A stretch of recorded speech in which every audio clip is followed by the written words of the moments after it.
എന്താനിയ പ്രേമലേഖനം വായിച്ച് രസിക്കുകയാണോ? ഇത് നമുക്ക് രണ്ടുപേർക്കും കൂടെയുള്ള പ്രേമലേഖനമാണ്. രണ്ടുപേർക്കും കൂടി ഒരു ലേഖനോ? പ്രിയപ്പെട്ട ആനമുറ്റത്തെ ഉണ്ണിമാർ അറിയുന്നതിന് അമ്മാവന്റെ മകളായി തറവാട്ടിൽ അവതരിച്ചിരിക്കുന്ന ജയലക്ഷ്മി വ്യാജ വേഷമാണ്. അവളുടെ ഉദ്ദേശം തറവാട് സ്വത്തിന്റെ ഒരു ഭാഗം കൈക്കലാക്കുക എന്നുള്ളതാണ്. ജാഗ്രത, ഒരു അഭ്യുദയകാംക്ഷി. ഇതാരാ ഈ കത്ത് നിങ്ങളുടെ കയ്യിൽ തന്നയച്ചത്? അയാളെ ഈ നാട്ടിൽ ഞാൻ ഇതുവരെ കണ്ടിട്ടില്ല. കണ്ടിട്ടൊരു ഗുജറാത്തി കട്ടുണ്ട്. മെലിഞ്ഞ് നീണ്ടൊരു കുറ്റിത്താടിക്കാരനായിരുന്നു.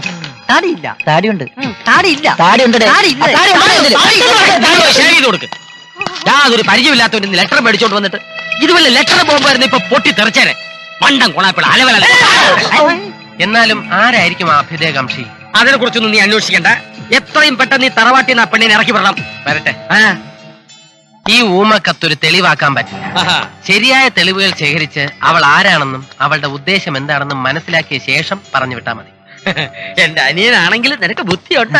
അതെ. എന്തിനാണ് അതെന്ന് പറഞ്ഞത്? എതിരെ വരുന്നവരൊക്കെ മാറിക്കോ, ചേട്ടന്മാരെ മാറിക്കോ.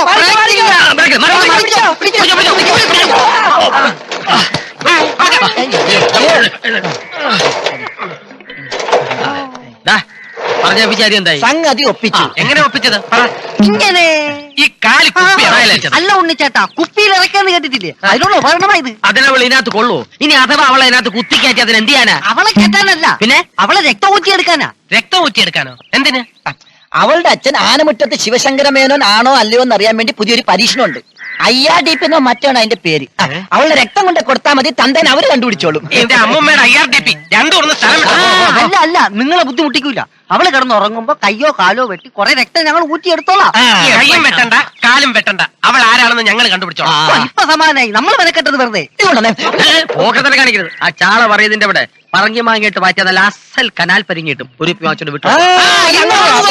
ബ്രേക്ക് കൂടെ നന്നായിക്കോ. ഞങ്ങൾ ചവിട്ടുന്നില്ല. പിന്നെ ചുവന്നോണ്ട് പോവാടാ. തുപ്പാക്കി, എടാ തുപ്പാക്കി, ഇവനെന്ത് എവിടെ പോയി കിടക്കണ്? വിളിച്ചായിരുന്നോ? വേഗം പോയി ആ കോളാമ്പി എടുത്തിട്ട് വാ. അത് ഇവിടെയൊന്നും കണ്ടില്ല. അതെ, ഇതിവിടെ ചുമ്മാ ഇരിക്കില്ലേ? അതെടുത്ത് തിരിച്ചു വെച്ചങ്ങ് തുപ്പിയാ പോരെ. പോയി കോളാമ്പി എടുത്തിട്ട് വേണം. അതന്നെ പാതി പോയി കാണും. കഴുത തിന്ന് മുടിപ്പിച്ച് നടക്കാൻ കൊള്ളാം. നീ അങ്ങോട്ട് പോണു? കുളിക്കാൻ. എന്താ പോരുന്നോ? ഇഞ്ചിയും താളിയും ഒക്കെ ആയിട്ട് ഞാനും നിന്റെ കൂടെ പോരാം. തോഴിയായിട്ട് നീരാടാനേ. ഈ വല്യച്ചിക്കൊന്നും ഉണ്ടായിരുന്നൂടെ? മോള് പോയി കുളിച്ചോ? ഞാനും വരണോ? വേണ്ട.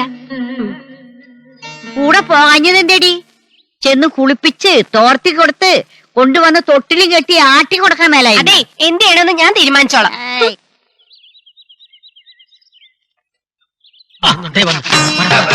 Very glad to meet you. അതിന് നമ്മൾ ആദ്യമായിട്ടല്ലോ പരിചയപ്പെടുന്നത്. അല്ല, കുട്ടിയെ വിശാലമായിട്ടൊന്ന് പരിചയപ്പെട്ടാൽ കൊള്ളാമെന്നുണ്ടല്ലേ? പരിപാവനമായ ക്ഷേത്ര പരിസരം അതിന് പറ്റിയൊരു വേദിയാണല്ലോ ഇത് കരുതി.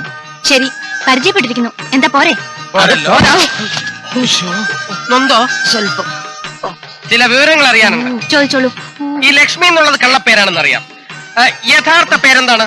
എന്താ കുട്ടിയുടെ റീജിയൻ? എന്താ ജാതി എന്താണെന്ന്?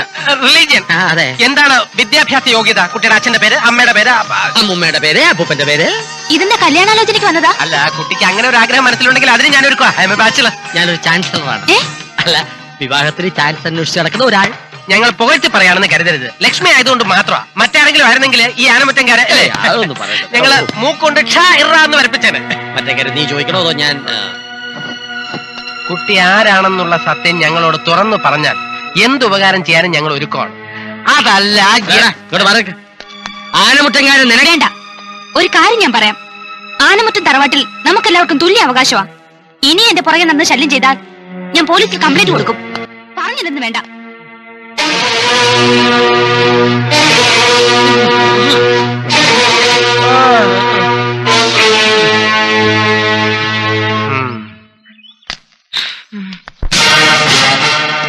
തെളിയിക്കപ്പെടാതെ കിടക്കുന്ന നിരവധി കേസുകൾ ഇനിയുമുണ്ട്. കസബ സ്റ്റേഷനിലെ കരിമ്പുലി തോമ, കരുവാറ്റയിലെ സുകുമാരക്കുറുപ്പ്, കാഞ്ഞിരപ്പള്ളിയിലെ കഞ്ചാവ് ജോസ്, ഇവരൊക്കെ ഏത് നിമിഷം വേണമെങ്കിലും ഈ പഞ്ചാബ കേസിന്റെ കയ്യിൽ വന്ന് വീഴും. അതിന്റെ കൂടെ ഈ നിസാര കേസ് കൂടി. ശിവശങ്കര മേനോന്റെ മരണം ആത്മഹത്യയോ കൊലപാതകമോ എന്ന് ഞാൻ കണ്ടെത്തും. അതിനു മുൻപ് പ്രതി കീഴടങ്ങുന്നതാണ് നല്ലത്. സബ് ഇൻസ്പെക്ടർ പഞ്ചാബ കേശനാണ് പറയുന്നത്. പഞ്ചാബ് അശോകന അപ്പൊ സാറ് പഞ്ചാബിലാണോ ജനിച്ചത്? പഞ്ചാബ് അശോകനല്ല, പഞ്ചാബകേശൻ. ഓ ഔദ്യോഗിക നിർവഹണത്തെ വഴിതെറ്റിക്കുന്ന ഹീനമായ ചോദ്യങ്ങൾ ചോദിക്കരുത്. ശിവശങ്കര മേനോനെ ആരാണ് കൊന്നത്? പറയൂ, പറയൂ, പ്ലീസ് ടെൽ മീ. എന്റെ കൈ വെറുതെ മെനക്കെടുത്തരുത്. നിങ്ങൾക്ക് ആ സത്യം അറിയില്ലെങ്കിൽ പറയണമെന്നില്ല, നിങ്ങൾക്ക് പോവാം. പക്ഷേ ഒന്നുമില്ല, പൊക്കോളൂ, പൊക്കോളൂ. നിങ്ങളുടെ പേരെന്താ? ബാലരാമൻ നായർ. എന്ത് ചെയ്യുന്നു? എന്ത് ചെയ്യുന്നു ചോദിച്ചാൽ ഞാനിവിടുത്തെ ദേവകിയുടെ സംബന്ധക്കാരനാ. മരിച്ചുപോയ ശിവശങ്കര മേനോനോട് നിങ്ങൾക്ക് പ്രത്യേകിച്ച് വൈരാഗ്യം വല്ലതും ഉണ്ടായിരുന്നു? ഏയ് ഒന്നുമില്ല. എന്റെയും ദേവകിയുടെയും സംബന്ധം കഴിഞ്ഞ് ഒരു 1.5 വർഷമായപ്പോ അളിയൻ ഇവിടുന്ന് പോയതാ. പിന്നെ ഈടെ വന്നപ്പോ ഒന്ന് കാണണ്ടായി, അത്ര തന്നെ. ഈ പറഞ്ഞ സത്യമെല്ലാം സത്യമായിരിക്കണം, പിന്നെ മാറ്റി പറയരുത്. ആ പോ പോ. സംഭവം നടക്കുമ്പോൾ നിങ്ങൾ എവിടെയായിരുന്നു? എന്ത് സംഭവം? ശിവശങ്കര മേനോന്റെ മരണം എന്ന സംഭവം. അത് ഞാൻ എങ്ങനെ പറയും? അവൻ ചത്ത സമയം പറയാം, എവിടെയായിരുന്നു എന്ന് ഞാനും പറയാം. ഡെഡ് ബോഡി നിങ്ങൾ കണ്ടോ? എന്തു ബോഡി എന്നാ പറഞ്ഞേ?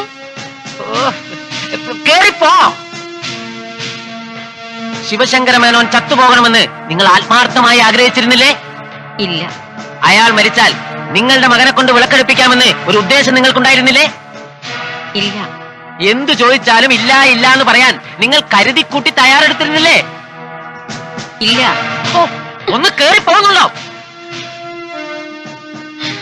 അയ്യോ, കുട്ടി എന്തിനാ കരയുന്നേ? ഞാനൊന്നും ചോദിച്ചില്ലല്ലോ. എന്നെ അത്രയ്ക്ക് പേടിയാണോ? എന്താ ഇത് കൊച്ചു കുട്ടികളെ പോലെ? സുജാതെ, നീ കയറിപ്പോന്നുണ്ടോ?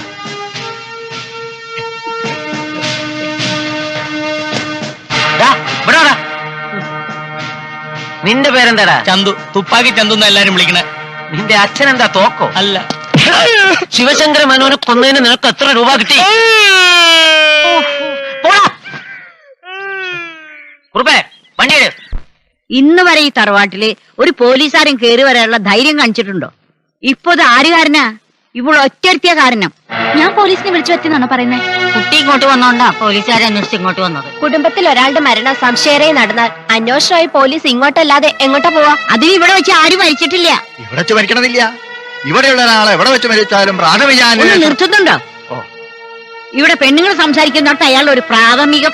അതെ, നമ്മുടെ അമ്മ തന്നെ ഏട്ടനെ പ്രസവിച്ചത്. അത് അങ്ങനെയല്ലെന്നൊന്നും പറയാൻ പറ്റില്ലല്ലോ. അതെ, നമ്മുടെ അമ്മ തന്നെ അവനെയും പ്രസവിച്ചത്. പക്ഷേ 22 കൊല്ലം മുമ്പ് അവൻ ചത്തുപോയി.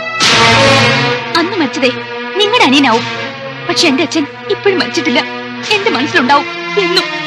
എനിക്കത് മതി. നിന്റെ ചാട്ടം ഞാൻ നിർത്തി തരാടി. ഇതിനുള്ള പരിഹാരം ഞാൻ കണ്ടുപിടിച്ചോളാം.